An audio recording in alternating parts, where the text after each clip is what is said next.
Chers collègues, encore une énième question sur la TAT-FNB. Dès janvier 2020, la taxe additionnelle à la taxe sur le foncier non bâti, la TAT-FNB, diminuera de 15%. C'est une excellente nouvelle. D'abord, puisqu'il s'agit de faire diminuer la pression fiscale pour les contributeurs de cette taxe, essentiellement des agriculteurs. Ensuite, parce que cet effort permet une réduction des dépenses publiques. Néanmoins, cette baisse pèse sur les ressources des chambres d'agriculture.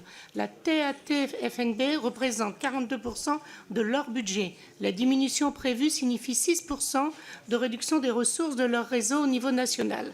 Dans le contexte d'agripashing que combat notre majorité et dans le cadre de la réflexion lancée par le ministère de l'Agriculture et de l'Alimentation, de construction d'une vision stratégique pour l'avenir de notre politique agricole, ne peut-on trouver une solution adéquate pour les chambres agricoles qui sont en effet des alliés de poids dans notre démarche. Ne pouvons-nous pas profiter de cette baisse de la TAT-FNB pour accompagner ces établissements publics dans la diversification de leurs ressources propres? Il apparaît en effet nécessaire d'assortir l'économie d'une réflexion sur une possible réforme du financement des chambres consulaires agricoles.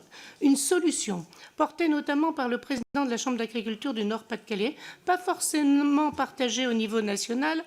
Le président Christian Durlin propose effectivement de conserver une part de ces crédits pour assister les chambres dans leur fusion, vecteur d'efficacité économique et de rationalisation de l'organisation des chambres. Pour faire des économies et gagner en cohérence, une chambre interdépartementale issue de la chambre de région s'apprête ainsi à être créée, de même qu'une chambre régionale regroupant les chambres régionales de Picardie et une fraction de la chambre de région Nord-Pas-de-Calais.